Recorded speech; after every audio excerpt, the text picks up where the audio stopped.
What if the difference between a nurse who memorizes facts and a nurse who truly understands what's happening to a patient is just a few key physiology principles? Because once you understand the body's why, everything gets easier.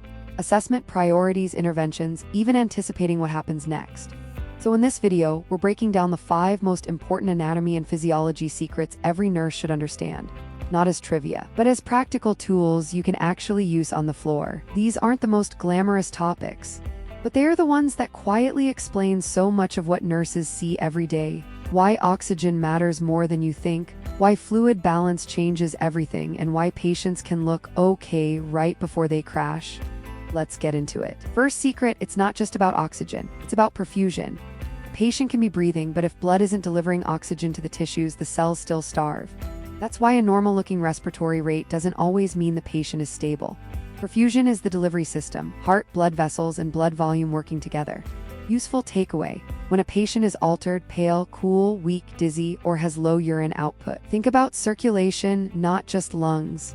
Example: a post-op patient with a heart rate of 122, falling blood pressure, and decreasing urine output may be bleeding internally even before obvious signs appear. Second secret, the body protects the brain first.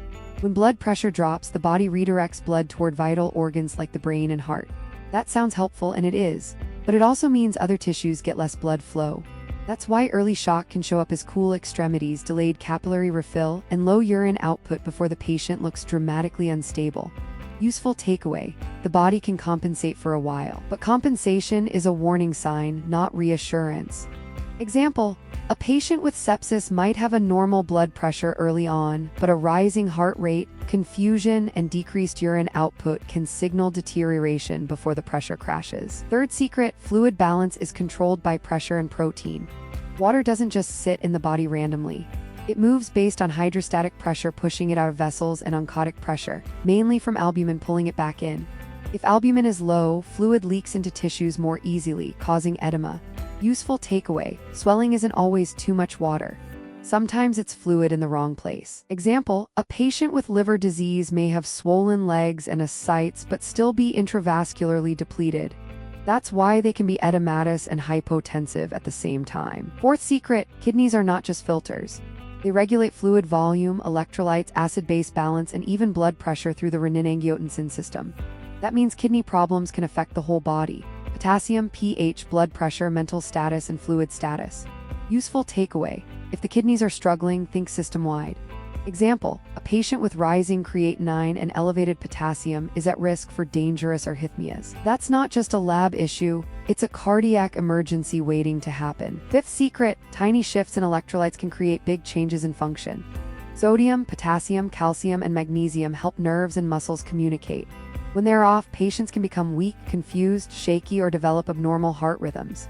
Useful takeaway: don't dismiss subtle changes in mentation, muscle strength, or rhythm. Example: a patient with low magnesium may be more prone to arrhythmias, especially if they also have low potassium. Fixing one without correcting the other may not solve the problem. So the big picture is this: perfusion matters. The brain gets protected first. Fluid moves by pressure and protein. The kidneys regulate far more than urine, and electrolytes quietly control the nervous and muscular system. If you understand those 5 ideas, you stop seeing patients as a list of symptoms and start seeing the body as a connected system. And that's where nursing becomes faster, sharper, and a lot more confident. The 5 most important anatomy and physiology secrets every nurse should understand is just one small part of anatomy and physiology. If you're interested, our full free anatomy and physiology course is linked in the description.